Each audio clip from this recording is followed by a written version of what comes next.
Recording is on. Estamos gravando. Ok, senhores, então já vamos lá. O que aconteceu? Hoje, 1h35 da tarde, eu recebi um e-mail do setor de economia dizendo que o recurso de gravação não estava mais disponível no Google Meet. Inclusive, o Google, conta do Google que eu vim usando para dar aula e fazer as gravações é uma conta do Instituto de Economia. O Google, o Instituto de Economia é Quantidade de Serviço. Até fiquei curioso, fiz uma busca na internet para ver o que estava acontecendo. Em algum momento, o Google disponibilizou essas gravações para todos os usuários do chamado G Suite, que é o pacote lá que o Instituto de Economia contratou, mas disponibilizou para todo mundo só até agora, o começo de 2022. E quem não tem um certo plano mais caro, a partir do começo desse ano, perdeu. E foi, minha impressão que foi isso que aconteceu com o Instituto de Economia. Tá? Então, hoje, 1h35 da tarde, descobri que o sistema com qual a gente vinha usualmente dando aula, deixou de funcionar. E, inclusive, eu acho que a minha cara deixou de aparecer para os senhores, né? Alguém pode me informar? Acho que sim, né? Sim, minha câmera fechou. Vou abrir minha câmera de novo, desculpe. É uma pequena coisa aqui de software, eu descobri. Agora deve ter aparecido pequenininho ali embaixo. Agora eu reabri a câmera. É que aqui o Jitsi Meet, quando você começa a apresentar alguma coisa, ele desabilita a câmera da pessoa que está apresentando. Se a pessoa quiser, tem que manualmente reabilitar a câmera, como eu acabei de fazer. Tá? Na medida do possível, eu vou tentar manter a câmera aberta. Agora eu vou pedir para algum aluno, por exemplo, olhei na lista, Bento. Bento, você está aí ainda? Oi, sim. Tá, me tira uma dúvida, Bento. Como que eu apareço para você? O quadro branco com a minha cara pequenininha lá embaixo à direita, é isso? Isso. Obrigado. Então, gente, eu imagino, é assim que está aparecendo para o Bento. Obrigado pela ajuda, Bento. Eu imagino que você esteja aparecendo para todo mundo, até para vocês saberem que isso dá um... Já te atendo, né? Me deu um trabalho, fiquei horas aí vendo qual era a melhor opção para lidar com a nova situação, que a gente perdeu o recurso que a gente tinha antes. E inclusive, aí, por exemplo, eu loguei, fiz um teste nesse JITS. Aí nisso eu logo no meu computador que eu uso usualmente como professor, aí crio uma outra conta, abro um notebook, não pode ser na mesma sala, você bota o notebook aqui no mesmo computador, para logar na mesma sala que eu tenho computador, dá uma acústica, uma ressonância, fica impossível. Então tem que botar o notebook em outra sala lá longe, distante aqui desse escritório que eu estou, aí ficar aí correndo de um lado para o outro para ver o que aparece em cada canto. Deu um certo trabalho, mas parece que nós vamos ter aula. Então, recapitulando, o que aconteceu? 1h35, chegou o e-mail do Instituto de Economia, não tem mais o recurso de gravação. Eu até fiz uma busca no Google, parece que o Google até tinha avisado antes, estava disponibilizando para quase todo mundo que tinha o tal do G Suite até o começo deste ano e que a partir do mês desse ano ele ia suspender e só ficaria disponível para quem tinha a conta Premium, a conta Mais, a conta Super, sei lá qual é o diabo. Então, o Instituto de Economia, pelo menos por enquanto, não temos mais o recurso da gravação. Aí, então, a situação era a seguinte, ou você continuava usando o Google Meet sem gravação, eu até tentei gravar usando aí no Google Meet, colocando o que chamam uma extensão no navegador, não funcionou. Eu acho que funcionaria só se fosse a minha conta individual, mas não funciona na minha conta institucional do Google, conta do Instituto de Economia. E o problema é que na minha conta individual, aquela alexandre@gmail.com, como muitos de nós temos, nessas contas pessoais de Gmail, a duração do encontro é de 40 minutos ou 1 hora, menos do que a nossa aula, né? Aí, muito complicado. Aí você, isso complica. Então, deixa eu tentar o Jitsi Meet, que eu já tinha usado, deixa eu ver como funciona. Exatamente aconteceu isso que eu até pedi para o Bento conferir como ele estava vendo. Aparece o quadro quando eu começo a apresentar e eu ativando a câmera, aparece a minha cara ali falando, com um pequeno inconveniente que eu vou ter que me lembrar. Então, os senhores fiquem de olho. Se vocês perceberem que eu estou escrevendo alguma coisa, e de repente ficar atrás, sumiu, é porque eu não me dei, porque no quadro que eu estou aqui usando não aparece a minha foto. Então, se vocês perceberem que eu estou... Deixa eu ver se consigo marcar mais ou menos aqui. Não, tem que ir um pouquinho mais para cá. Isso. Se vocês perceberem que eu estou escrevendo nessa região aqui, ou seja, onde está a minha foto, por favor, me avise. É uma área do quadro que eu vou tentar não utilizar. Até tentar botar esse sujeito aqui bem aonde começa a área proibida do quadro. Então, o fato é que, no momento, estamos gravando. Um pequeno inconveniente que eu descobri é que, às vezes, você dá o comando para esperar a gravação, tem que esperar um pouco para que ele diz, não tem como gravar no momento. Todos os recursos de gravação aqui do servidor estão sendo utilizados. Então, o fato é que não estamos gravando. Com sorte, isso vai... Eu testei a gravação, funcionou, consegui gravar alguns pseudo-aulas que eu dei para mim. O Alexandre no desktop deu para o Alexandre no notebook. Então, parece que vamos conseguir concluir a nossa disciplina. Vamos, então, também ter que nos acostumar com essas pequenas diferenças que temos aqui. E eu desculpe, eu até tinha realmente esquecido. Agora, eu estou em dívida com a... Eu iria começar a matéria, mas lembrei que a Ingrid tinha levantado a mão. Acho que foi a Ingrid, ou outro aluno, estudante. Foi você, Ingrid, que queria fazer pergunta? Acho que sim, né? Professor, não, é porque você havia perguntado o que estava aparecendo na tela, e para mim estava um avisinho, sabe? Um aviso, mas aí sumiu já. Tá aí. Mas o que está aparecendo agora? Uma tela branca... Agora é só você e a tela branca. Agora tá... Mas assim, só para entender, é a tela branca, um retângulo grande com a minha cara pequenininha lá embaixo à direita, é isso? Isso, lá no cantinho tá a sua cara. Tá legal. Tá, é assim que vai... Inclusive, é assim que deve aparecer no YouTube, eu acho. Eu acho que no YouTube vai gravar o quadro inteiro, vai ser isso, a tela branca com a minha cara pequenininha. Então, eu falei, o problema é que tem um pedaço aqui do quadro que não vai funcionar. Se eu escrever... Até vamos fazer um teste aqui, por exemplo. Vou desabilitar minha câmera um instantinho. Isso. Por exemplo, se eu escrever aqui, nessa região, eu consigo escrever ali, com ou sem a câmera, mas se eu agora abrir a minha câmera, tapa aquela região ali, essencialmente. Tá? Então, eu não posso usar aquele pedacinho do quadro ali embaixo, eu tenho que lembrar de não usar. Então, se os senhores perceberem que eu estou usando aquele pedacinho proibido do quadro, por favor, digam, não pode escrever aí. Aí é proibido. Então, vamos lá. Vamos voltar para a matéria. Precisamos trabalhar. Pode ser esses percalços. Então, eu quero... Esses procedimentos no início da aula. Fiz tudo isso aqui. Ops, está alguma coisa que não está bom, que eu estava mostrando o e-mail de um aluno. Desculpe. Iniciar o drive, isso está feito. E daqui para frente, gente, não tem mais aquele e-mail, tá? Basicamente, que agora tem... Você só usa aquela... Vem aqui nesse endereço, usa aquela senha. E eu diz com 99% de certeza que esse endereço vai ser o endereço da aula de hoje, vai ser o mesmo endereço daqui até o fim do semestre. Se chegar algum dia você não conseguir entrar, acessa o website da disciplina.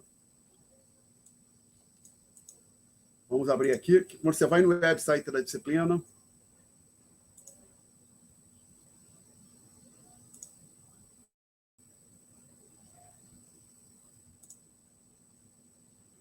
tem aqui aulas. Ok? Eu vou estar atualizando essa página aqui. Obviamente, não vamos mais dar vai ter endereço das aulas no Jitsi, tá? Vou colocar o endereço e um comentário. Você deve utilizar a senha que foi enviada por e-mail. Então, se eu chegar aqui para dar aula, o endereço não funcionar, eu vou criar um novo encontro e coloco aqui na sala de aula. Na sala de aula, não. Neste website, perdão.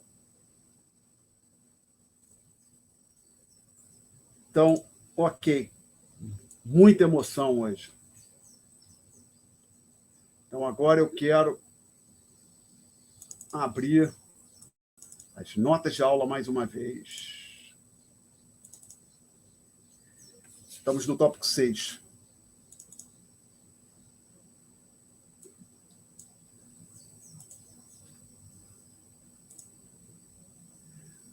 Então,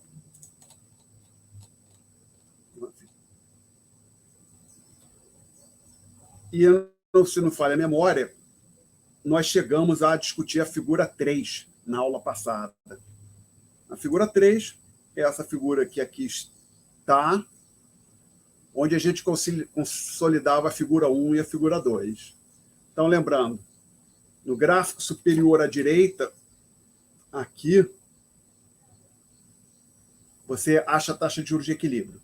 Taxa real, essa aqui. Com essa taxa real de juros de equilíbrio, você acha o valor DEL.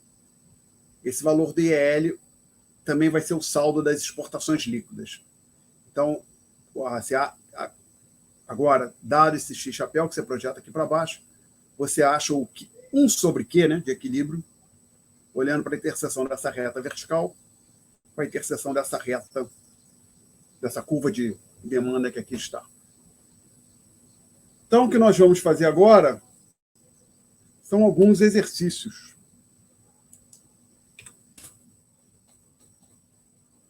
Então, o primeiro deles, aumento do déficit fiscal. E a gente vai utilizar a figura 4 para discutir isso. A figura 4, essencialmente, a primeira coisa que a gente faz, o ponto de partida dela é a figura 3. Então, vou tentar, vamos ver se vou ter sucesso, jogar a figura 3 aqui para o quadro.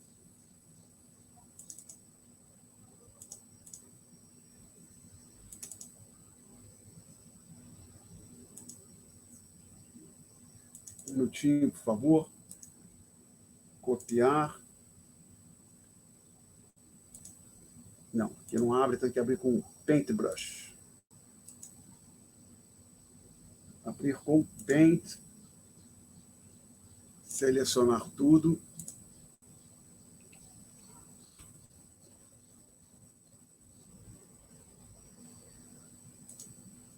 Editar. Colar. Então, senhores...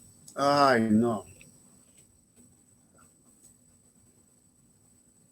Perdão, não ficou bom, não.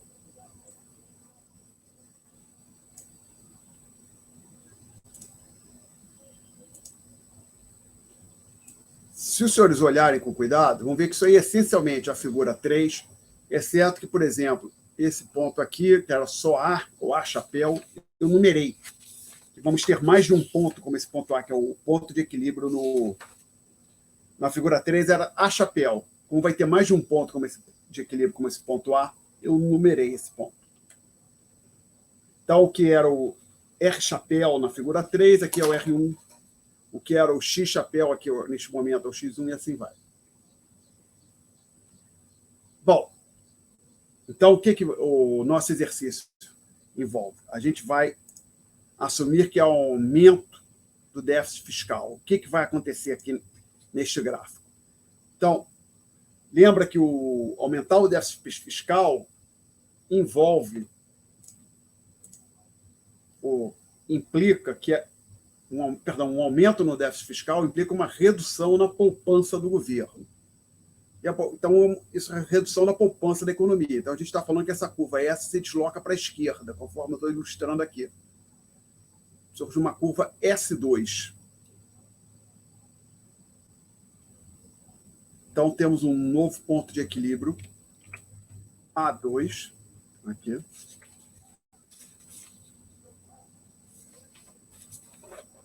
Uma nova taxa real de juros de equilíbrio, que eu vou chamar de R2. Aí a gente projeta esse R2 para a direita. Acha o novo valor de equilíbrio do X, que aqui está. Projeta esse X aqui para baixo.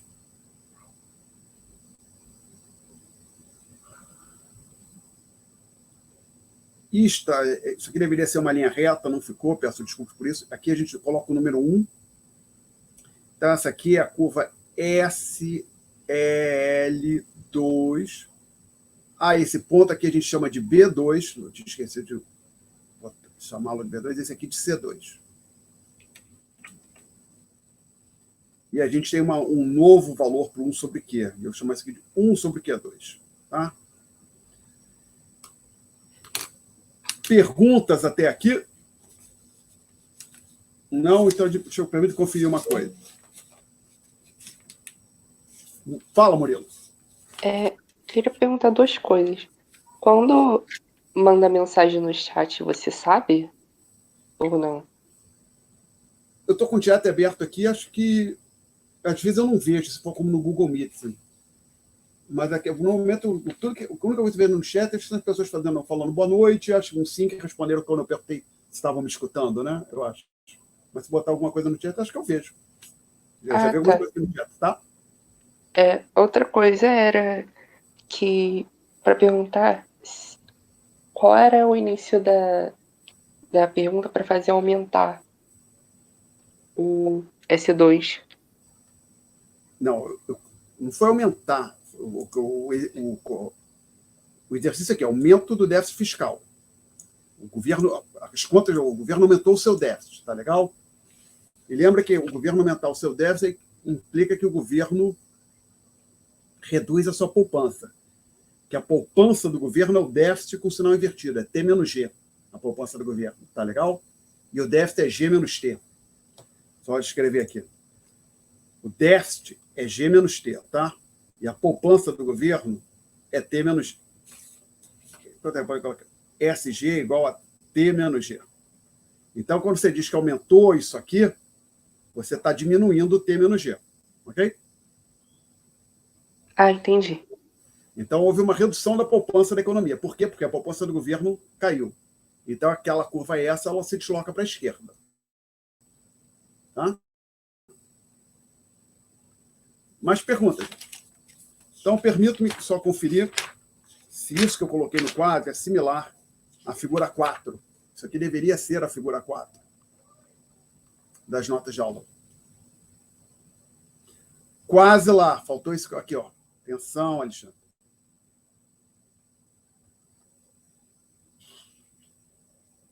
Vou falar uma coisa para vocês. Estou tenso. Esse negócio de trocar plataforma me deixou bem nervoso. Corre, tenta. Ficou meio corrido, né? Parece que está funcionando. Vamos ver. Torcer para o vídeo ficar disponível aí no fim da aula. Então, desculpe, é isso mesmo. Tá ok. Perguntas sobre esse exercício, gente? Só confirmando aqui para anotar. O G menos T é poupança governamental, né? Não, G menos T é o déficit. A poupança é T menos G, senão é invertido. Tá. Tá? Mais perguntas, gente? Então, perdão, não acabou ainda. Que aí observa o seguinte, quando você olha aqui as notas de aula, vamos lá, o que eu digo aqui? Mercado de fundos, a curva S se desloca para a esquerda. Aí, uma coisa que eu deveria ter mencionado, e ainda dá tempo de falar, que obviamente a gente olha e se pergunta, né? Como eu já fiz esse exercício mais uma vez, eu sei que a única curva que mexe é essa, mas suponho que eu estivesse fazendo pela primeira vez. Deveria me perguntar, será que alguma outra curva não é impactada? Não.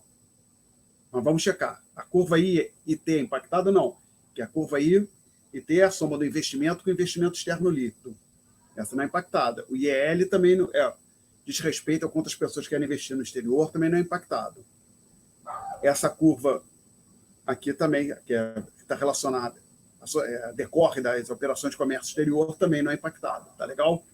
Então, efetivamente, a única curva que se desloca neste exercício é a curva S, que vai de S1 para S2. Bom, tá, desculpem, lamento.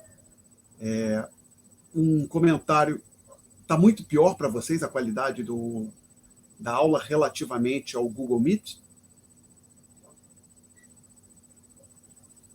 Vocês podem me dar um feedback nisso? Roberta disse que está ok. É que, na verdade, uma aluna... Não sei se, acho que o chat aparece para todo mundo, né? Ou aparece só para mim? Vocês estão vendo o chat?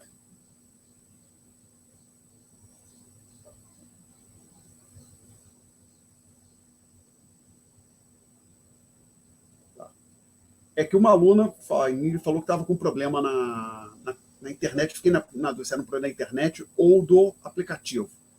Parece que alguns alunos estão vendo bem, então vamos continuar a aula de hoje assim. Porque se vocês chegarem a concluir, não, esse aplicativo é horroroso, a gente não consegue assistir a aula direito, aí a gente vai concluir, voltar para o Google Meet e vamos perder a gravação, né? Ou, com sorte, parece aí alguma maneira de gravar.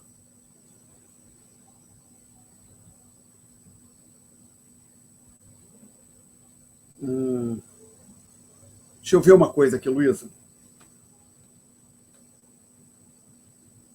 Vou tentar aqui.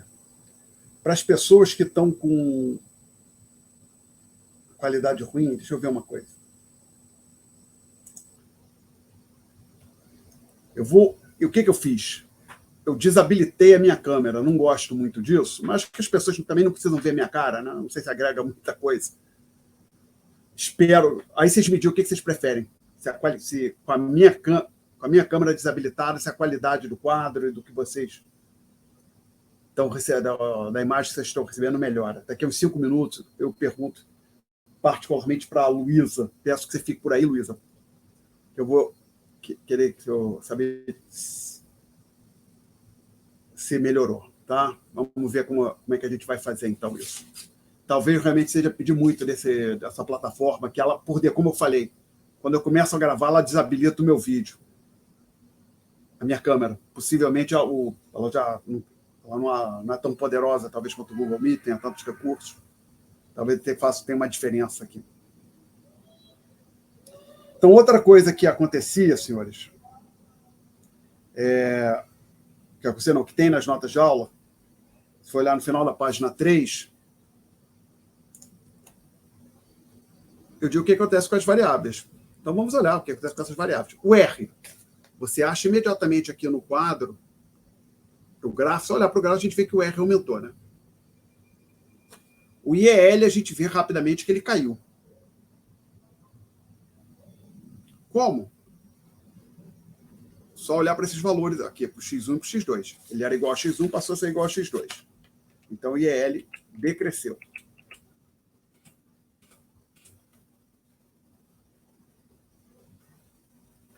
Como EL é igual a IEL, ele também decresce, ou então a gente pode ver no gráfico. Ele era igual a X1, passou a ser igual a X2. 1 sobre Q aumentou. Consequentemente, o Q diminuiu.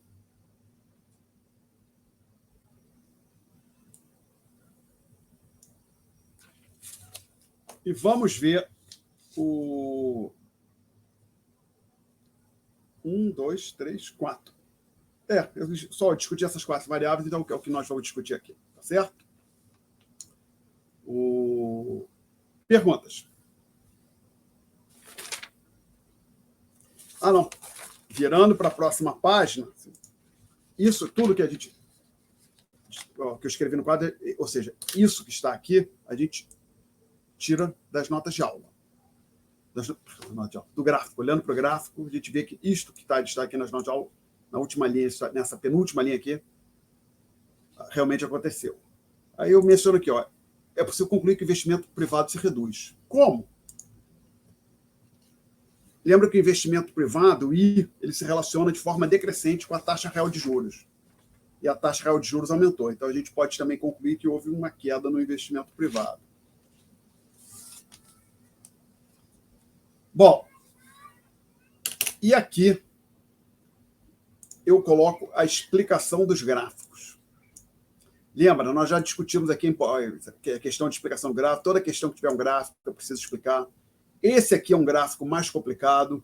Então, aquele que eu falei que é receita de bolos, procedimentos, que eram 5 passos. Passo 1, falar das curvas iniciais. Passo 2, falar do equilíbrio inicial. Passo 3, deslocar as curvas. Passo 4, falar do novo equilíbrio. Passo 5, comparar os equilíbrios. Aqui tem um pouco não é tão cartesiano assim, tem um vai e vem. Mas você seguir o procedimento fazendo algumas modificações, você consegue elaborar a explicação. Por que eu estou dizendo que tem um vai e vem? Porque, por exemplo, você vai ter que falar que, olha, o equilíbrio neste gráfico aqui passou de A1 para A2, ou no mercado de fundos, fica melhor dizer, o equilíbrio no mercado de fundos passou de A1 para A2. Verificamos, então, que há uma elevação na taxa real de juros. Consequentemente, o valor DL cai de X1 para X2, aí você diz que a curva SL se deslocou para a esquerda. Então, primeiro você acha um novo equilíbrio no mercado de fundos, olhando para esse gráfico, para depois você poder afirmar que há um deslocamento de uma curva neste gráfico inferior aqui. Tá? Então, tem que ter um certo ajuste nos procedimentos, mas, essencialmente, a mesma lógica funciona. Tá? E fica mais... mas ficou bem longo. Esse fica bem longo, porque são 3 gráficos. Né? Um exercício mais complicado, a explicação é mais longa. Perguntas? Então, agora, parte para a Luísa e para o Luísa Martins e os demais alunos. A qualidade da imagem, do som, melhora quando eu corto a minha câmera? O que vocês acham?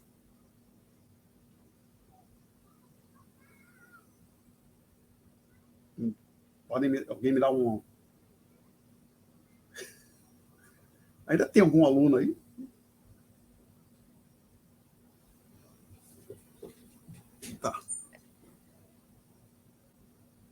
Tá, a Luísa disse que o quadro parou de sumir. Ok.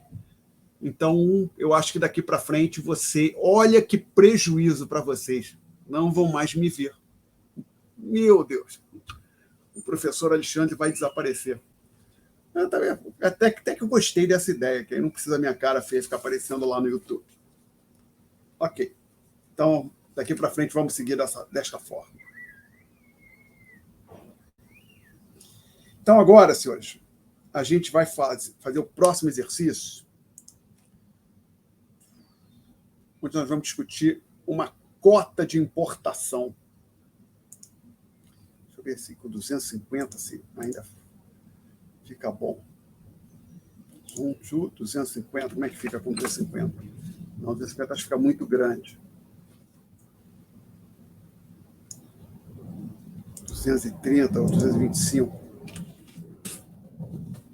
Parece que fica melhor. O que é uma cota de importação? Cota de importação é quando o governo impõe um teto no ingresso de um dado bem importado. É uma prática protecionista.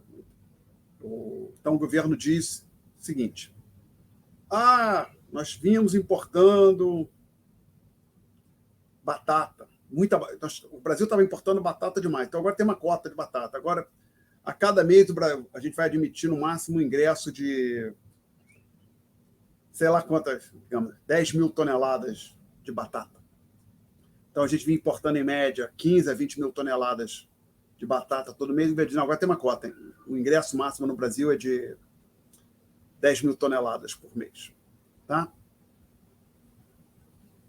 Bom, então vamos ver o que acontece aqui na figura.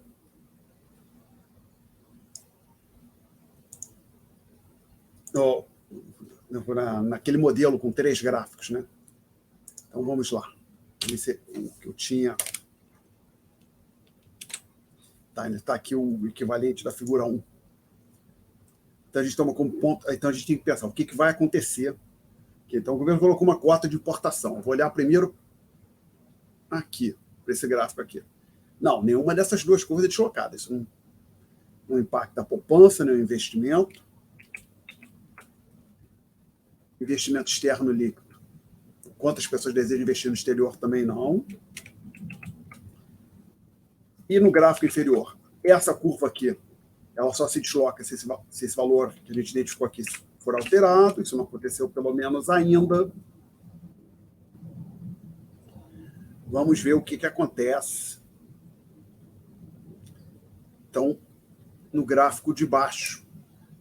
Porque se não acontecer nada no gráfico de baixo, não acontece nada no modelo. Aqui não aconteceu nada nos dois gráficos superiores.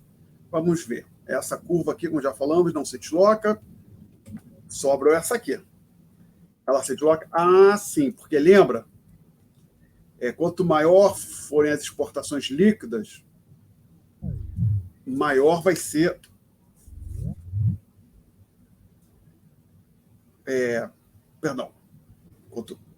assim, uma elevação, deixa eu colocar de outra maneira, uma elevação nas exportações líquidas desloca essa curva D para a direita. Ora, a cota ela reduz as importações. Então, a cota ela tem o efeito de jogar para cima as exportações líquidas. Então, o que a gente está falando é que esta curva que estava nesta, agora eu vou colocar o número 1 aqui, se desloca, por exemplo, desse jeito que eu estou ilustrando aqui. Então, surge essa nova curva, vou chamar de DEL2.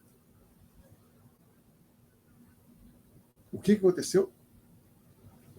A Valéria, o anão que botou um anão. Não é tão sério assim, Valéria. Agradeço o seu apreço aí pela minha figura, mas eu descobri agora que comentaram no chat. Tá? No final da aula eu volto, então, para dar um oi. A câmera. Mas, assim, na verdade, uma das coisas que já tinham me falado é que o JITS ele é um pouco mais lento, às vezes o negócio de travar, da tela piscar, acontece com mais frequência do que no Google Meet, infelizmente. Eu vou ver se ao longo desses dias eu acho uma maneira de gravar com o Google Meet. E passaram uma que seria gravar somente a tela.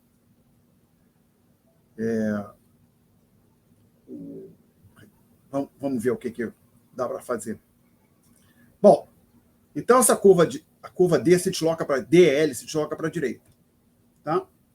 Então a gente acha um novo valor para o 1 sobre Q, que eu vou chamar de 1 sobre Q2. Tá? E graficamente o exercício, ou seja, no gráfico acho que não há mais nada para fazer. Permitam só comparar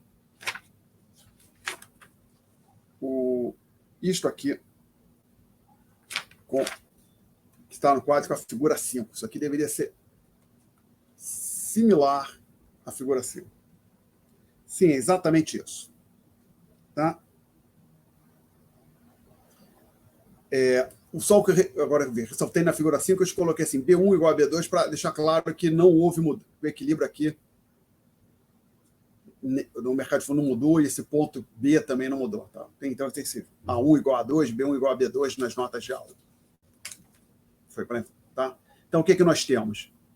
Delta R igual a 0, delta IL igual a 0. Consequentemente, o EL, as exportações líquidas, não mudam. Tá? A gente olha o R, o IL. Aí o Q. O Q. 1 sobre Q aumentou, então o Q diminuiu. Tá? E eu vejo que o interessante que é essa conclusão aqui.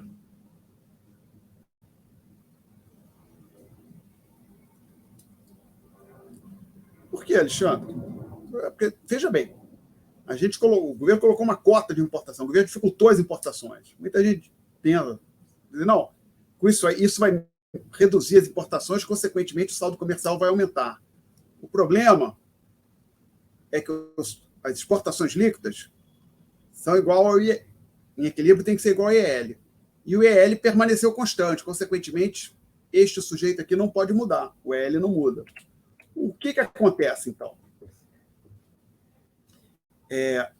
Essa redução no Q, que a gente detectou no gráfico, ela está puxando as exportações para baixo,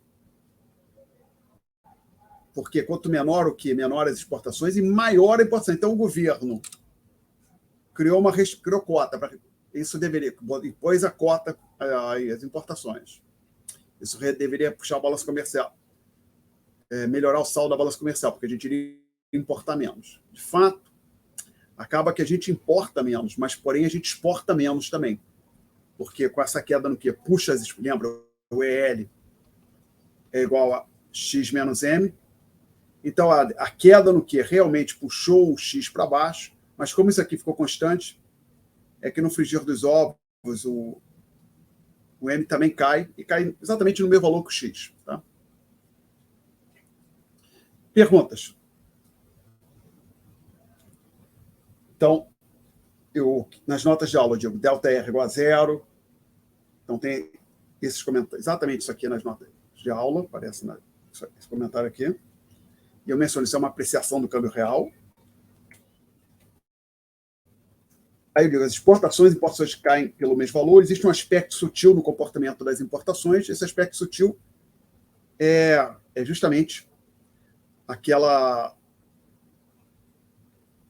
ponto que o governo pôs a cota, isso puxa as importações para baixo. Essa queda no que puxa as importações, por outro lado, puxa as importações para cima. Então, não cai tanto, ou seja, as importações caem, mas não cai tanto quanto elas cairiam se a taxa real de câmbio permanecesse no mesmo patamar. Tá? Então, isso quando eu falo um aspecto sutil no comportamento das importações é esse detalhe, de que elas caem, mas não caem tanto quanto elas cairiam se a taxa de câmbio permanecesse constante, taxa de câmbio real. Perguntas? Então, vamos voltar aqui nas notas de aula. Então, isso tudo aqui a gente discutiu oralmente. Realmente, confesso para vocês o seguinte, a ideia de não aparecer não me parece, me incomoda um pouco de eu ter fechado a minha câmera.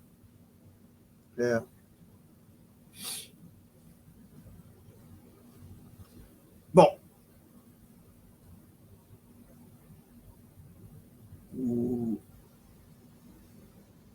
vamos ver o que a gente vai...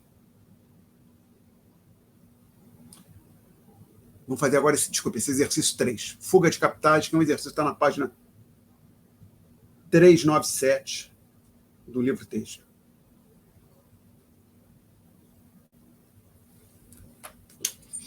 Então, o que é essa fuga de capitais?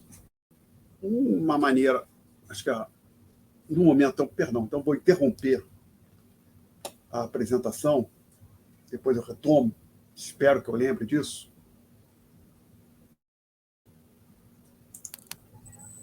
Agora eu vou falar aí ele abre a minha câmera, volta, na hora que ele para Vamos lá, gente. A gente tentar deixar claro o que é essa fuga de capitais, talvez seja melhor colocar isso como... Tentar dar um exemplo. Em 1982, houve uma séria crise de endividamento externo que afetou vários países da América Latina e também da África, vários países em desenvolvimento. Qual era a história? O que estava acontecendo exatamente? Que em algum momento, no começo da década de 80, no final, a inflação estava muito alta nos Estados Unidos, no começo da década de 80. Inclusive, como a gente já falou aqui, foi uma das coisas um dos fatores que contribuíram para a derrota do Jimmy Carter, quando ele disputou a reeleição. O fato da inflação está muito alta. Bom, então, para apertar a política monetária, tirar a moeda, controlar a quantidade de moeda de circulação, a Reserva Federal dos Estados Unidos puxou a taxa de juros dos Estados Unidos para cima, subiu consideravelmente a taxa de juros. E aí isso impacta outras taxas de juros no mundo, tá certo? E o que aconteceu? Então, países como o Brasil, que tinha uma dívida externa, Brasil, Argentina e México, para falar desses 3 países, são os 3 grandes exemplos, que tinha uma dívida externa considerável, passaram a pagar juros, era uma situação mais difícil, porque eles estavam endividados, a taxa de juros subiu.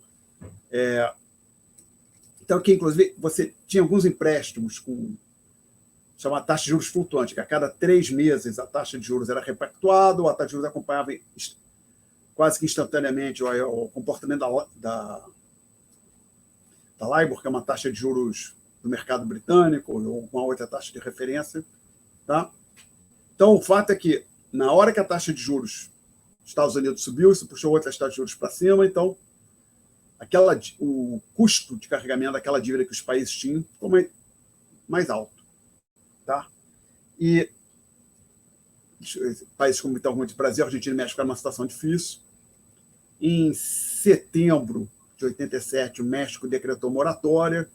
Em seguida, a Argentina decretou moratória. O Brasil, acho que não chegou a decretar moratória, mas também ficou numa situação muito difícil. Teve que fazer um acordo com a FMI em 1982. Em novembro de 1982, o Brasil fez o tal acordo com a FMI. Então, basicamente, é o terceiro mundo. Vários países do terceiro mundo ficaram inadimplentes, ou quase que inadimplentes, numa situação muito difícil. E, então, o capital internacional parou de fluir para a América Latina e outros países do terceiro mundo. Então, pode interpretar duas coisas. Taxa de juros dos Estados Unidos subiu, os Estados Unidos passou a atrair mais capital, menos capital para o resto do mundo, inclusive para os países em desenvolvimento. E, além disso, então, a simples mudança na taxa de juros já tenderia a tirar a capital dos países em desenvolvimento.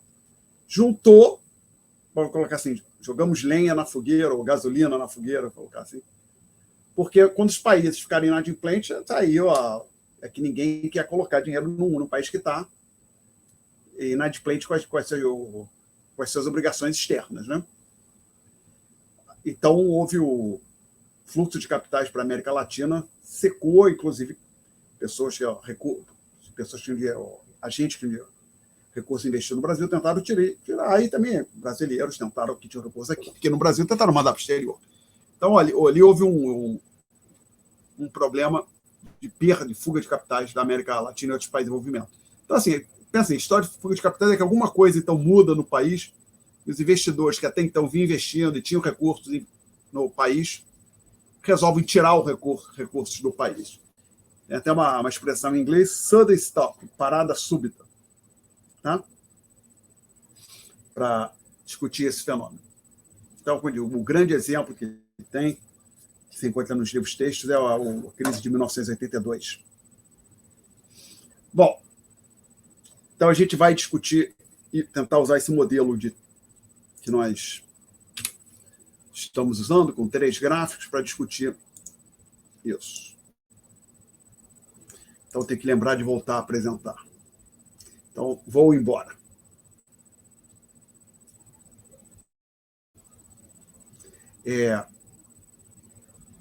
Não, acho que não é uma questão de... A Luísa disse, não, vamos ver se tem algum botão de qualidade. Perdão, vamos lá. Vocês, por favor, me respondam oralmente no pool. Oralmente eu coloque no chat. Perdão, vou colocar para voltar a apresentar. Não. Ih, misturei tudo. Esses botões são diferentes no Google Meet. Vamos lá. Cadê o chat? Eu quero Open Chat. Deixa. Quando vocês acham, como regra geral, ou então assim, perdão, cada aluno me diga, por favor. Quando eu cortei a minha câmera no momento que eu estava apresentando, vocês acharam que a qualidade do som, da imagem melhorou? Ou não fez diferença? Podem falar oralmente ou colocar no chat os seus sentimentos.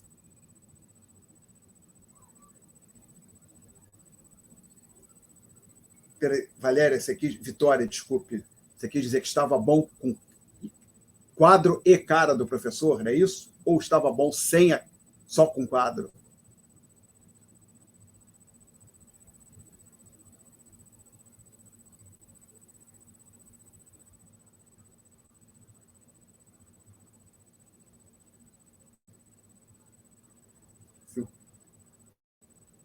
Bom, vamos lá. Hoje a gente vai daquele jeito.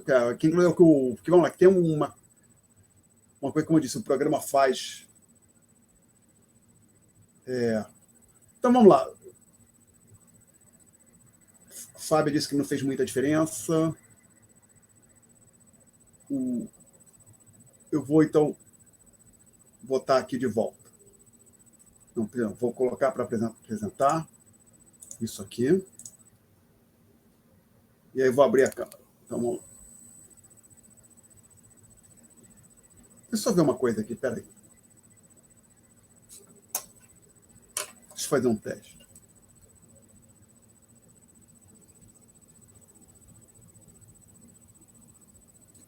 Ok.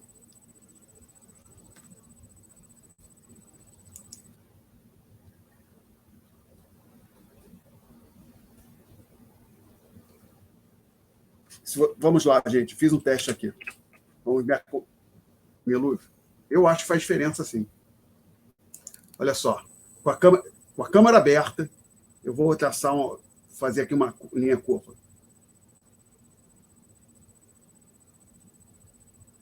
Eu acho que a imagem vai falhando. Agora eu vou tentar fazer uma linha similar, uma curva similar, sem a câmera. Eu acho que vai mais suave. Se eu bati no lugar errado.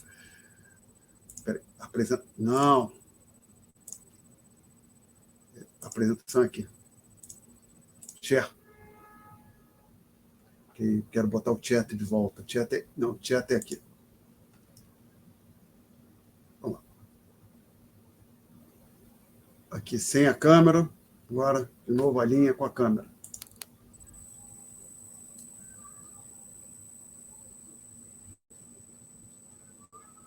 Eu tenho a impressão que essa linha que eu estou fazendo agora, ela fica um pouco mais lenta, um pouco mais trêmula. Mas, bom, vamos deixar assim, vamos ver o que acontece. Um quadro e rosto.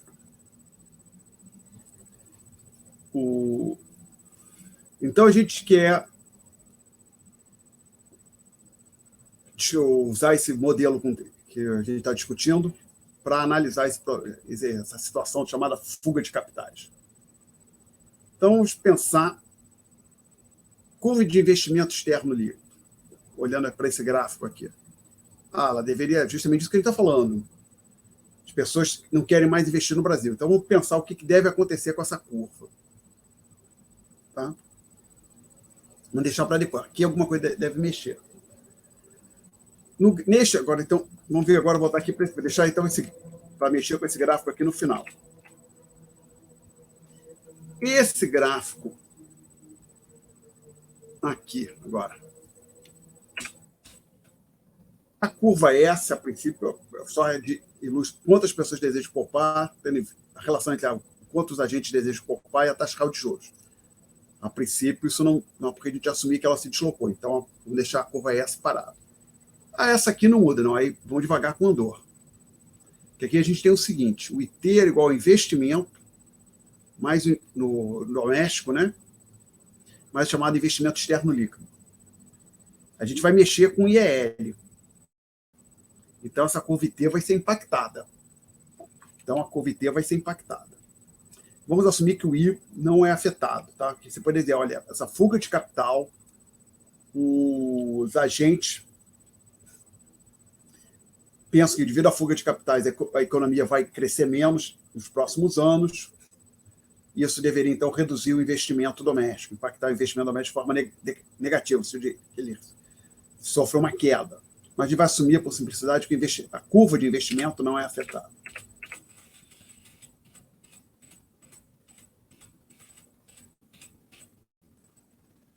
E aqui embaixo, essa curva aqui, essa reta só mexe, só se desloca se a gente mudar esse valor X, que nós identificamos no gráfico superior. Então, por enquanto, não.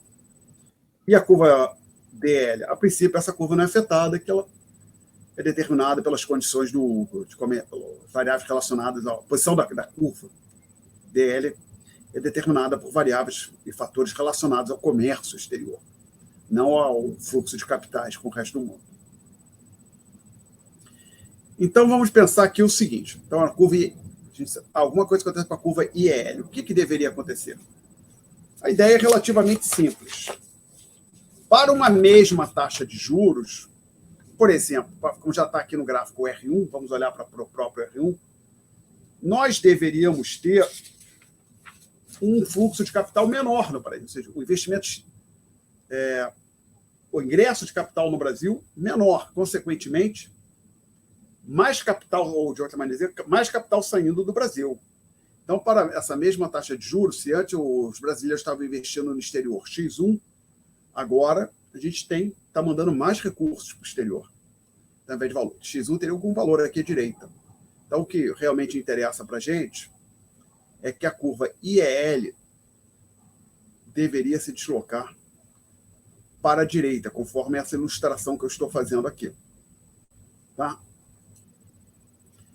Aí você diz, então a gente joga aqui o R para cá e vê o que é. Não, devagar com andor. Não é só isso, não. Por quê? Porque, como lembra, a curva IT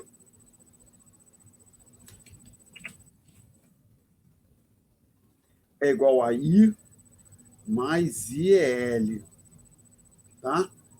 Então, essa elevação, você para a mesma taxa de juros do IEL agora maior, você deve ter, seria o IT também seria maior. Então, você tem que deslocar a curva IT para a direita também. A curva IT tem que se deslocar para a direita.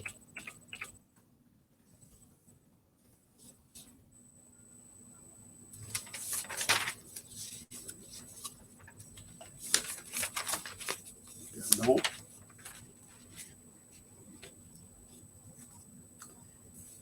E agora eu vou tentar visualmente, isso é importante, não vai ficar perfeito no quadro, mas nas notas de aula ficou que eu tive cuidado para que isso acontecesse. E depois eu vou dizer por que isso é importante.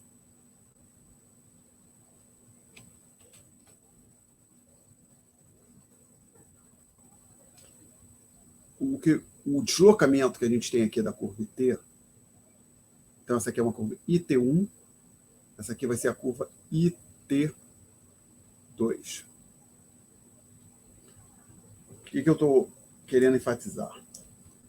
Essa distância verde que eu estou marcando aqui tem que ser igual à distância verde que eu acabei de marcar ali à direita. Por que, Alexandre?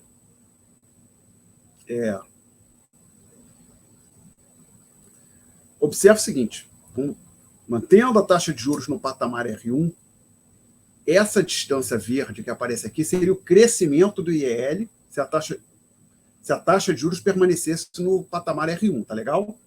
Então, se isso aqui são 5 centímetros, agora vamos vir aqui. Então, pensa assim, supõe que essa distância aqui são 5, você está fazendo seu desenho no papel, isso aqui corresponde a 5 centímetros, essa distância.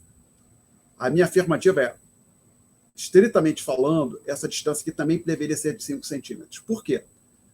Porque enquanto a taxa de juros permanecer em R1, o valor do I não muda. Então, essa distância que você teria aqui, seria por aqui um XD til, seria decorrente apenas do crescimento do IEL. E tem que ser o mesmo crescimento que você detectou aqui. Então, se aqui tem essa distância, e lembra, essa escala aqui é comparável a essa outra escala aqui. Se essa variável aqui... Não, desculpa, se aqui a gente tem um crescimento de 5 centímetros, que seria, digamos, 10 bilhões de reais a preço constante, aqui deveríamos ter também 10 bilhões de reais a preço constante.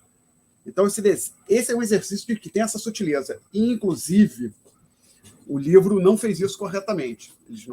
O autor não atentou para esse fato. Eu menciono aqui nas notas de aula que página do livro está isso. Página 397, figura 6 do... Não sei se é a figura 6 do livro, mas está na página 397, a figura 6 das notas de aula.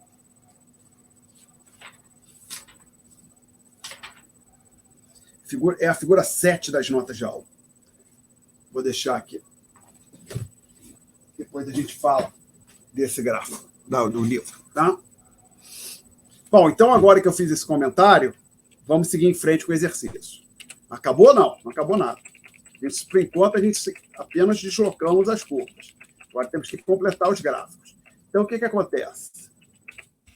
No gráfico superior à direita, à esquerda, desculpe, a gente tem um novo ponto de equilíbrio, o A2, com essa quantidade XD2, com certa taxa de juros R2, que aí a gente projeta aqui para a direita. Pá, pá, pá, pá, pá, pá, pá, pá, pá, pá, pá, pá. Ops, caiu um pouquinho para a direita aqui. Esse variável. Deveria vir para cá. X2. Aí a gente traz aqui para baixo, assim.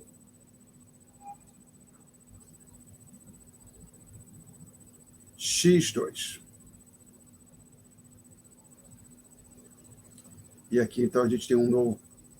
E está nesse ponto que a gente chama de C2. E aqui um certo valor, 1 sobre Q2. O que a gente teve, então?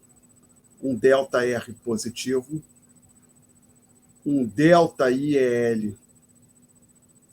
positivo. O EL, tá, como ele é igual ao IL, ele também cresce. Aqui deve ser 0, né? Maior que 0. 1 sobre Q caiu. Ou seja, então o Q aumentou.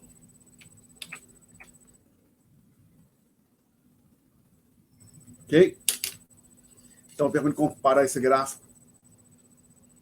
O que fala aqui? A gente chama esse pontos como esse aqui de um B, né? No caso, B2.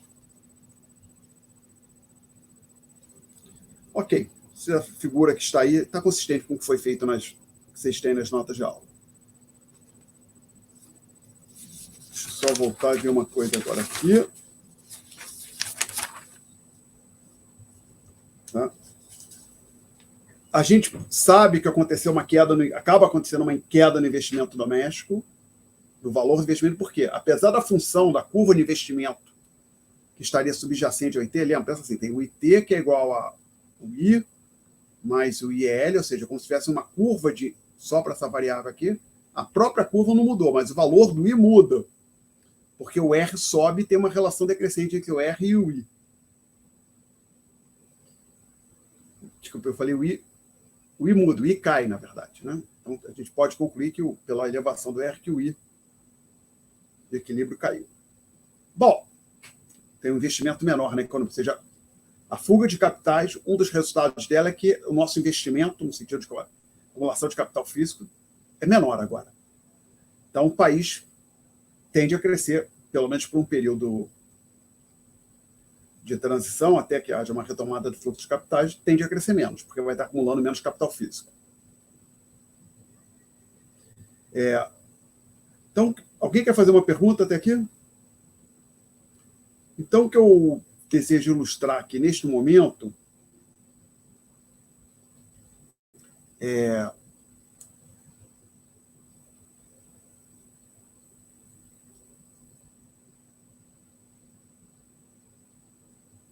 para lembrar, eu não posso escrever aqui à direita. Por que é importante que os deslocamentos, ou seja, marcar aqui agora, eu tinha usado verde, que essa distância, se você estivesse medindo direitinho com uma régua, e isso deveria ser feito esse exercício deveria ser feito assim com régua, bonitinho, que essa distância verde fosse igual à distância verde aqui. Suponham, senhores, que eu,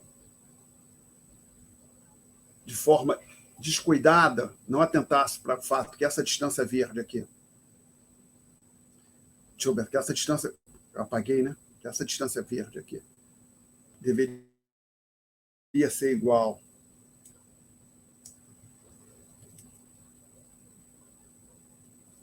à distância verde no gráfico da direita, não atentasse para esse fato e simplesmente deslocasse a curva T bem muito mais para a direita.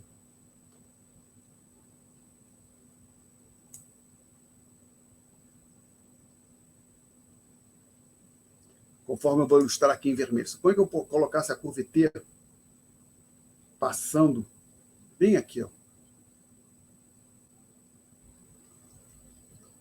Aí, vamos pegar a taxa de juros que surgiu. A taxa de juros de equilíbrio era associada a esse ponto, projetando aqui para a direita.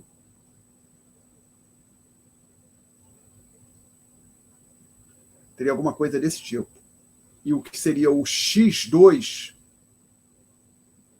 apareceria aqui, ó. E aí, o que você concluiria? Que o investimento externo estaria caindo, ao invés de aumentar. O correto é que ele aumenta. Que tudo, o exercício começa, inclusive, com a fuga de capitais. Então, se você não respeitar essa restrição aqui, que é a linha verde, que essa distância verde que tem que ser medida em centímetros, do mesmo tamanho que essa outra distância verde aqui, você pode errar no exercício. Se você, por engano, colocasse a curva IT aqui, você não iria cometer não haveria esse problema que surgiu aqui, tá? Mas se você deslocar demais a curva IT, conforme eu fiz aqui, colocar ela bem para cima, aí você chega a inverter o resultado. E aí você erraria o exercício. O erro decorreria do seguinte fato: dado o deslocamento que você faz aqui para IL, isso impõe alguma condição sobre o deslocamento que você vai fazer na curva IT no gráfico da esquerda, porque subjacente à curva IT está a curva IEL. Porque lembra, o IT é dado pela soma do investimento com o investimento doméstico com o IEL. Perguntas? Bom. Então,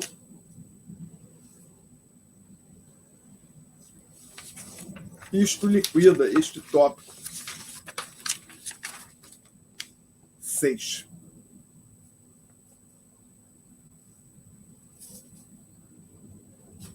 Consequentemente, nós precisamos avançar com a matéria. Vamos começar o tópico 7, que é o penúltimo tópico.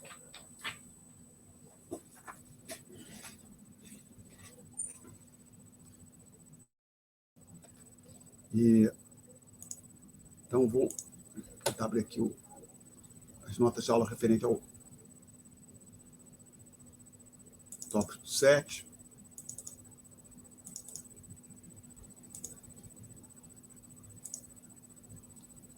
Então, vou botar aqui 225, acho que fica bom. Gente, 220. Então, vamos começar o tópico 7. Eu menciono que a seção 7.3 deste documento é baseado no capítulo 13 desse livro-texto do Krugman Obstfeld. Eu não vejo necessidade do aluno pegar esse livro-texto. Pode, no meu ver, seguir aqui as notas, só com as notas de aula. Então, eu colocando de outra forma, não tenho expectativa que vocês vão ler algum livro-texto para acompanhar essa parte. Agora, aqui estão as notas de aula e as listas de exercícios. Então, vamos começar com... Perdão, qual o nosso título? Introdução à determinação da taxa de câmbio. Então, a gente quer falar dos fatores que impactam a taxa de câmbio. No caso, no longo prazo, a gente tem o modelo monetário balão pagamento, é o que a gente tem, que a gente discutiu na aula anterior. Agora, a gente quer falar em curto prazo, então vamos falar da interação entre os mercados financeiros e o mercado de ativos, o mercado financeiro e o mercado de câmbio. Então, a gente começa é a nossa primeira passo, política de introdução. A gente vai ter algumas hipóteses simplificadoras, que no próximo tópico a gente elimina algumas delas. Então, a introdução, porque tem várias hipóteses simplificadoras. Então, a gente começa com alguns pontos preliminares. 7.1. Taxa nominal de câmbio é o preço relativo entre duas moedas. É aquilo que nós chamamos de taxa nominal. R$5 por dólar. Isso é a taxa de câmbio nominal da moeda brasileira para a moeda norte-americana. Tá? Então, aí eu vou dizer, nós ignoraremos o spread entre as cotações de compra e venda. O que é isso, Alexandre? Se você está... Agora, já não sei se tem algum aberto, mas se você for amanhã numa casa de câmbio no centro do Rio, ou em Copacabana, ou em algum outro local, simplesmente você vai chegar lá, vai ver, às vezes colocam num quadro, está numa tela dizendo: compramos o dólar a 5,40, vendemos o dólar a 5,50. Tem uma diferença de 10 centavos entre a cotação que a casa de câmbio está disposta a comprar o dólar e a cotação que ela vende. Isso é o chamado spread entre a de compra e venda, tá? A gente vai ignorar esse spread. Ok? Perguntas? Bom, Aí, pessoal, por que existe esse spread? Vou pensar um pouco, e se não é a única, a principal fonte de remuneração para operador de câmbio, né? Para quem está para uma casa de câmbio, tem que remunerar, tem que pagar o salário dos empregados, pagar aluguel, pagar a conta de luz, por exemplo. Você tem que remunerar os seus proprietários, assim vai.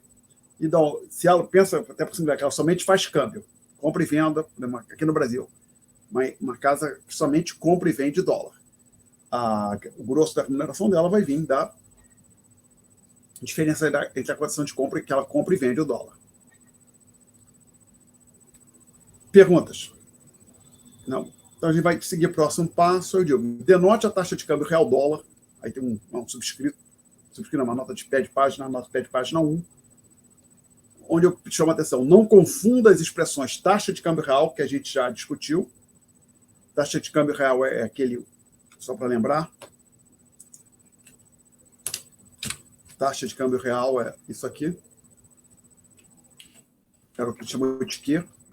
Então, é P asterisco sobre P. Tá? Então, isto é a taxa de câmbio real, esta outra variável aqui é a taxa de câmbio. O E é a taxa de câmbio nominal. Então, eu digo, não confunda as expressões taxa de câmbio real com taxa de câmbio real barra dólar. É que, por uma infelicidade, a moeda brasileira se chama real, que essa expressão taxa de câmbio real, os economistas já usam bem antes do Brasil adotar essa moeda, né? Então, surgiu essa pequeno complicador aqui, né?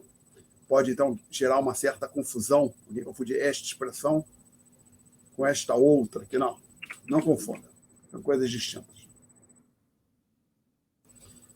Então, a taxa de câmbio da moeda brasileira para o dólar, a gente vai chamar de E.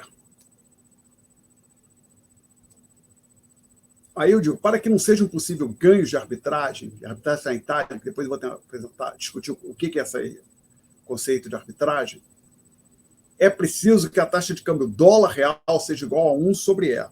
Peraí, o que você está dizendo? Eu estou dizendo o seguinte. Se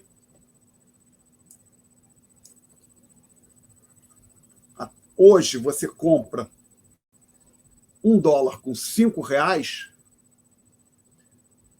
você com 20 centavos de dólar compraria R$1.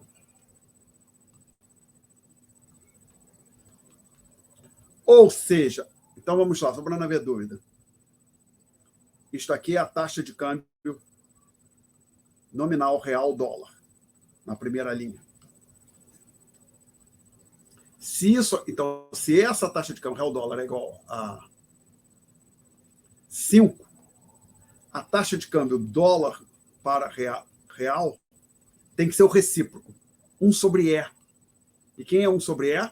0,2, né? Os 20 centavos. Tá? Aí isso é trivial. Não, isso não é como física, que você está simplesmente invertendo a fração, você inverte as unidades também. Então, se olhou lá para a fração A sobre B e a unidade dela é metros por segundo, você olha para a fração B sobre A, então a unidade de B dessa outra fração tem que ser segundos por metro. Não é tão simples assim, não. Não há lógica. Você pode pensar, te ajuda a entender, pensar como a gente pensa em física no ensino médio, desculpa, não falei médico, não, ensino médio, mas não é a mesma coisa. Então, aqui o nosso argumento é diferente. Então, o nosso argumento é para que isto seja verdade, ou seja, se uma taxa de câmbio é 5, a outra tem que ser 0,2, é que somente assim não vai haver a possibilidade de haver ganhos de arbitragem. O que diabos são esses ganhos de arbitragem? Aí vamos discutir aqui. Em uma operação de arbitragem, um agente econômico compra e vende simultaneamente o mesmo ativo. Então, basicamente, um operador do mercado financeiro ele descobre uma oportunidade de ganhar dinheiro. Como?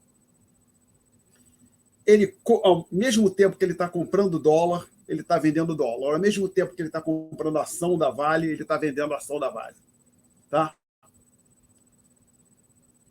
E eu vou tentar, então, agora ilustrar por que a taxa de câmbio dólar por real não for recíproca da taxa de câmbio real por dólar, nós poderíamos ter ganho de arbitragem. A título de ilustração, suponha que o E seja igual a 4, ou seja, que a taxa de câmbio real dólar é igual a 4, e que a taxa de câmbio dólar real seja igual a 1. Então, eu vou agora ler, vou sair do PDF, passar para o quadro, estarei lendo aqui, porque eu quero fazer algumas anotações. Então, vamos lá. Eu estou assumindo que o E é a taxa de câmbio real por dólar. R$4 por dólar. E que a taxa de câmbio dólar real, só para lembrar, isso aqui é real por dólar. E que a taxa de câmbio que eu vou chamar de, deve ser não qualquer X, é igual a 1. Então seria $1 para R$1. Lembra que, pelo que eu falei, para evitar possíveis ganhos de arbitragem, o X deveria ser igual a 0,25, né, que é o recíproco, que é igual a 1/4. Tá? Ele deveria ser igual a 0,25, que é 1/4, que é o recíproco de 4. Mas supõe, então, que o X é igual a 1. Aí eu digo no próximo versão das notas de aula. Considere a seguinte estratégia. Supõe que você tem $1 em mão. Você tem $1 na sua mão. Você vende esse dólar, ok? E obtém, utilizando essa taxa de câmbio que aqui está, obtém R$4.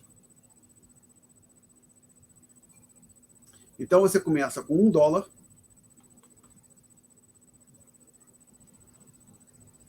Você consegue passar de $1 para R$4.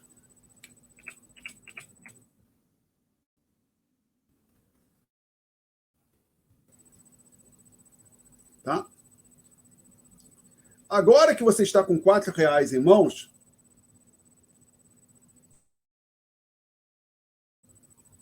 você usa esta outra taxa de câmbio aqui, 1 para 1, para converter isso em $4.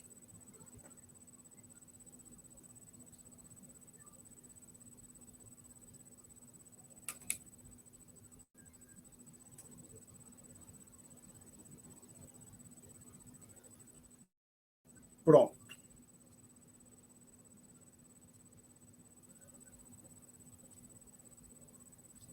O que aconteceu? Simplesmente comprando e vendendo uma moeda, o agente passou do nada de $1 para $4. Ele poderia, evidentemente, ao invés de fazer com $1, fazer com $1 milhão ou $6 milhões. Por exemplo, se aqui começasse com $1 milhão, terminaria com 4 milhões. Ou se começasse com 100 milhões, terminaria com 400 milhões. Então, o fato é que, na hora que se a taxa de câmbio real dólar é igual a 4, a taxa de câmbio dólar real é 0,25, isso dá oportunidade para alguém ganhar.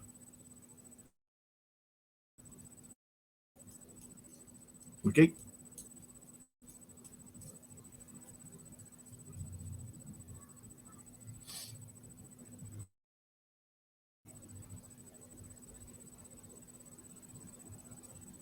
Perguntas?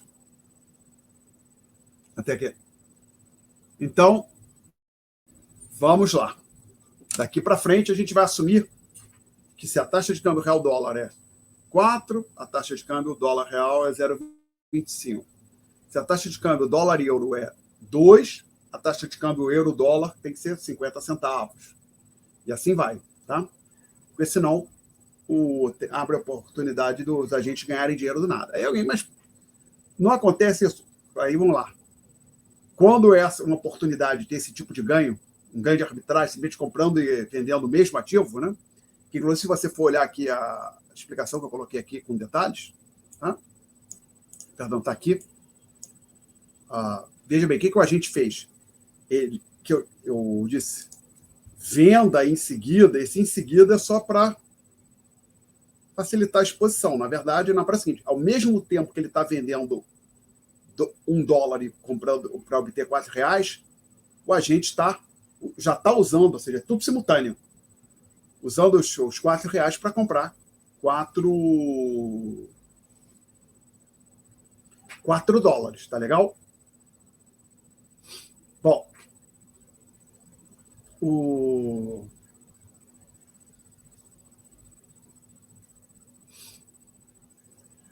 quando esse tipo de oportunidade aparece, rapidamente se dissipa, né? Rapidamente os operadores do mercado financeiro observam que tem essa oportunidade, e o que aconteceria? Então, por exemplo, muita gente começaria a comprar dólar num canto, vendendo no outro, e uma cotação começa a subir, a outra começa a cair, e isso rapidamente essa oportunidade se dissipa. Ok?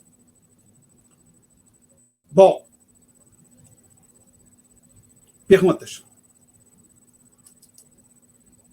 Não? Então, agora, para encerrar, temos ainda 16 minutos, vamos encerrar a aula. Ou antes de encerrar a aula, vamos falar de taxa de câmbio cruzado. Possivelmente a gente vai encerrar hoje essa sessão 7.1. Deve dar tempo. Vamos falar, então, dessas taxas de câmbio cruzadas. Tá? Então, eu digo o seguinte, usa a letra X para denotar a taxa de câmbio da libra britânica para o dólar. E a taxa de câmbio do real brasileiro para a libra por Y. Para que não sejam possíveis ganhos de arbitragem, a seguinte igualdade precisa ser respeitada. Então, vamos lá. X agora é a taxa de câmbio libra britânica, que é um símbolo desse tipo aqui, para o dólar americano. Se não é exatamente esse, é algo parecido, peço desculpas. E o Y é a taxa de câmbio da moeda brasileira. Não, é da moeda brasileira para a libra britânica.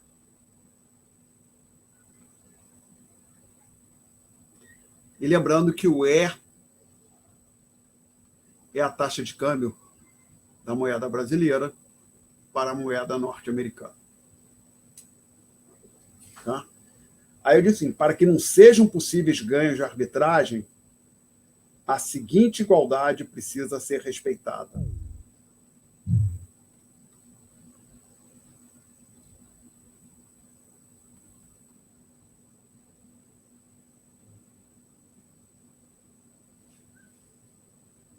Aí, de novo, a gente pode pensar em física. Basicamente, se a gente for olhar para as unidades, qual é a unidade do E? Real cifrão pela libra britânica. E a unidade do Y? Real cifrão pela... Não, o numerador errei.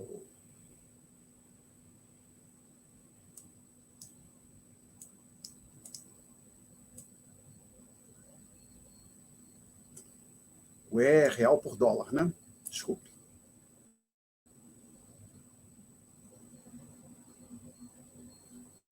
E o Y é real por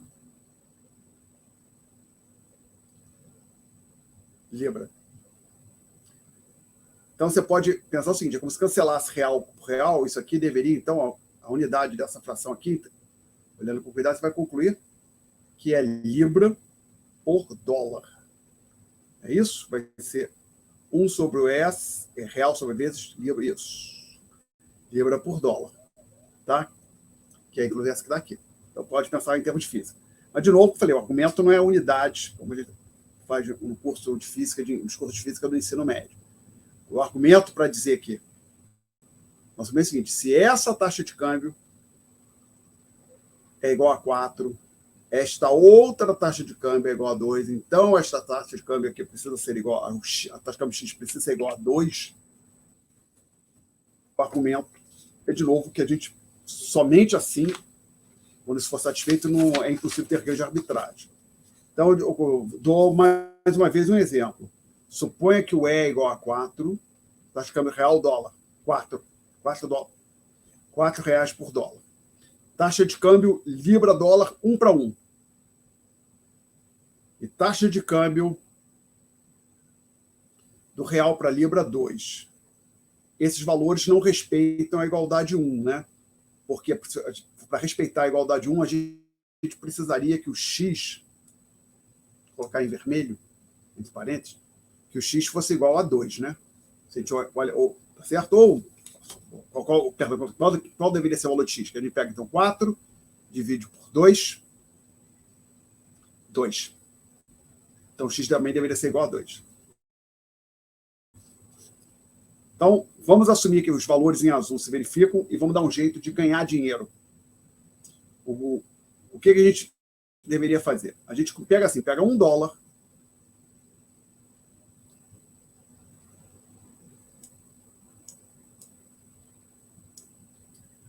$1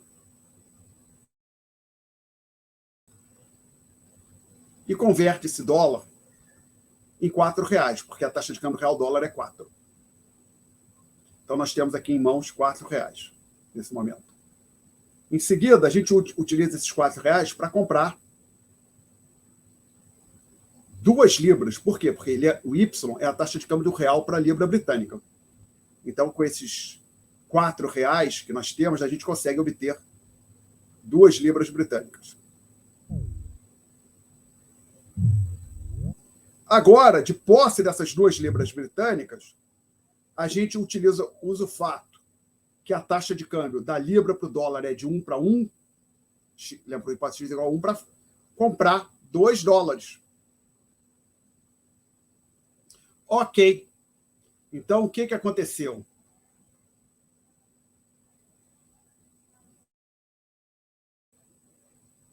Eu comecei com $1, vendi, eu converti os dólares em reais, em seguida converti os dólares em libra, depois converti as libras de volta para dólar.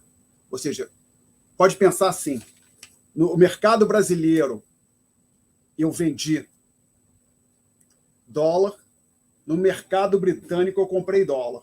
Pode até pensar. Então, aqui, no mercado de Londres, eu estou comprando dólar. No mercado brasileiro, em São Paulo, no mercado financeiro em São Paulo, eu estou vendendo dólar.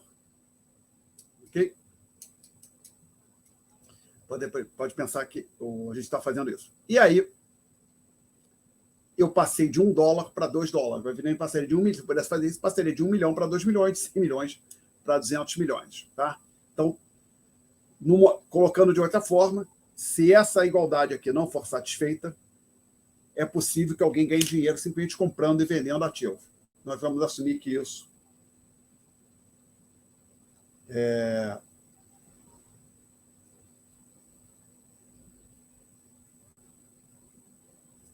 acontece.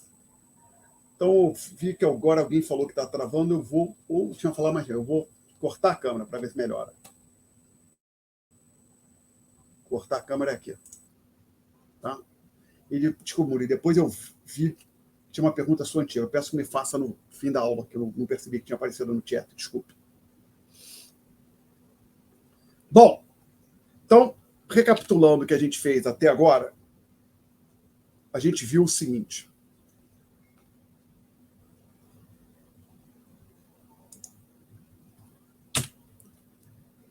Que se eu sei a taxa de câmbio real dólar, na prática eu sei a taxa de câmbio dólar real, mas tem que ser o recíproco da outra. Assim vai. Foi a primeira parte. Falando, então, isto aqui. Tá? A outra é de taxa de câmbios cruzados. Se eu conheço, estou olhando para 3 moedas, eu conheço a taxa de câmbio da moeda A para a moeda B, da moeda B para a moeda C, implicitamente, então vamos lá, eu tenho uma taxa de câmbio de A para B, tem outra taxa de câmbio de B para C. Implicitamente, eu sei qual é a taxa de câmbio de A para C. Essas 3 taxas de câmbio vão ter que respeitar uma relação desse tipo aqui. Tá? Então, o que na prática acontece é que basta você cotar todas as moedas do mundo em termos do dólar americano. Então, por exemplo, eu tenho a taxa de câmbio real-dólar e a taxa de câmbio dólar-euro, eu consigo detectar a taxa de câmbio, consigo basicamente, na taxa de câmbio, inferir qual é a taxa de câmbio do real para o euro, né? E elas têm, essas 3 taxas de câmbio vão ter que satisfazer essas condições que aqui estão. Então, isso simplifica muito. O que eu estou dizendo? Supõe que existe um mundo que a gente tivesse só 3 moedas no mundo. Moeda 1, moeda 2 e moeda 3. Então, assim, pensa assim, I e J, por exemplo. I, onde o I é diferente do J, é a taxa de câmbio da moeda 1 para a moeda J. Aí eu colocasse isso numa matriz 3x3.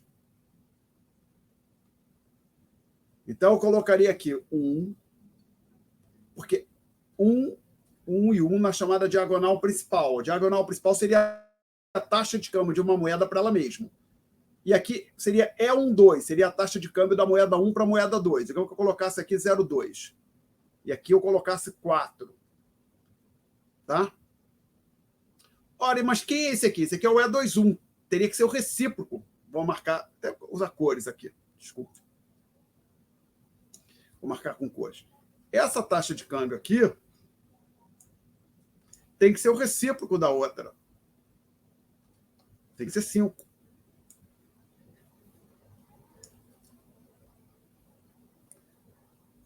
Desculpe, não. Quero verde. Deixa o vermelho aí que já vou usar o vermelho. Essa aqui tem que ser o recíproco da outra. Similarmente, se eu coloco aqui, digamos, 2, vou botar em azul. Essa aqui é E13. Então, vou olhar aqui para o E31. Então, eu quero aqui vou colocar em vermelho aqui. Tá? Então, isso aqui tem que ser 1/4. Permito até deixar claro. Vou apagar esse aqui, ó, só. Senão aqui em azul. Vou botar as frações para...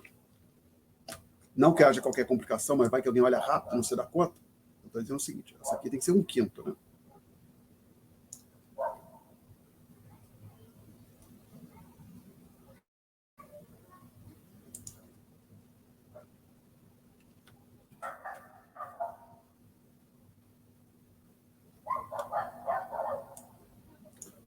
Um quinto.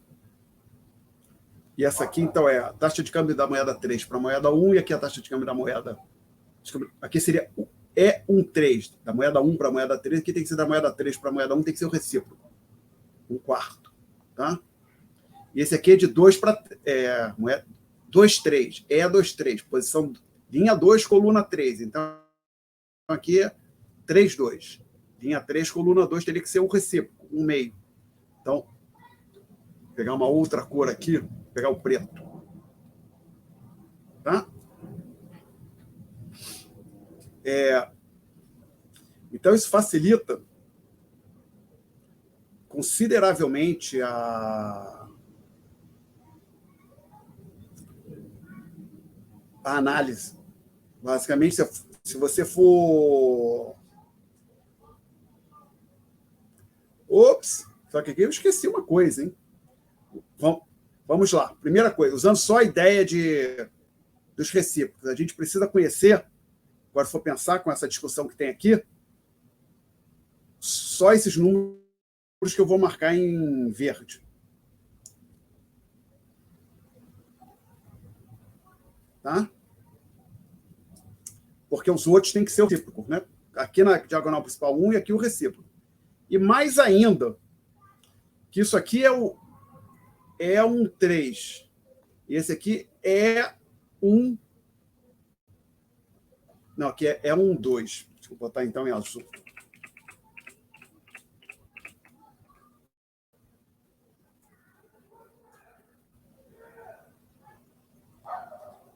E aqui seria um 3. E essa aqui, senhores, seria a taxa de câmbio E23. Mas pelo que a gente discutiu antes, o E23 tem que ser igual ao E12. Na verdade, é um 3.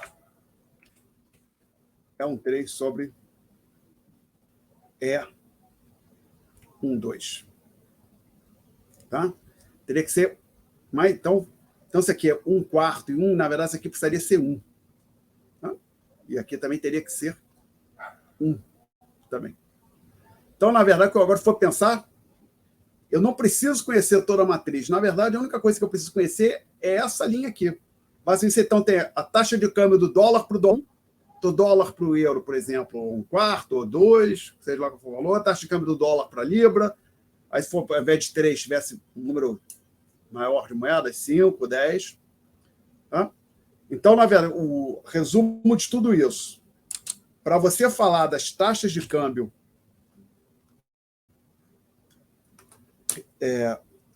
se você quisesse ter toda a informação necessária sobre as taxas de câmbio hoje, basta você pegar todas as moedas, exceto o dólar, e ter a taxa de câmbio de cada uma dessas moedas para o dólar norte-americano.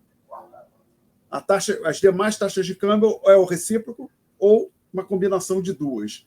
Por exemplo, você quer saber, eu tenho a taxa de câmbio, então, como eu falei, dólar e euro, dólar real, eu tomo uma razão da dólar e euro para dólar real e eu acho a taxa de câmbio do euro para o dólar, ou do euro para o real, ou vice-versa, e o recíproco também. Então, se eu achei a taxa de câmbio do real para o euro, o recíproco tem que ser a taxa de câmbio do euro para o real, e assim vai. Tá? Então, isso, inclusive, é importante, e com frequência você pode pegar uma publicação como, por exemplo, Wall Street Journal, e ver que todas as taxas de câmbio estão cotadas só em termos do dólar, pensar, não, mas como é que eu faço para saber qual é a taxa de câmbio do dólar para a libra esterlina? Ou da dólar... Ou, às vezes, até você acha, às vezes, a informação sobre a taxa de câmbio do dólar para o ien, do ien para o euro, e do dólar e do euro para o dólar. Mas, às vezes, você quer para de moedas mais fracas, vai querer saber qual é a taxa de câmbio do real, da moeda brasileira, para a moeda da turca. Aí você tem que realmente usar a taxa de câmbio das duas moedas para o dólar, para chegar à conclusão de qual é a taxa de câmbio da moeda brasileira para a moeda turca. Perguntas? Não temos perguntas? Então vou interromper a apresentação aqui.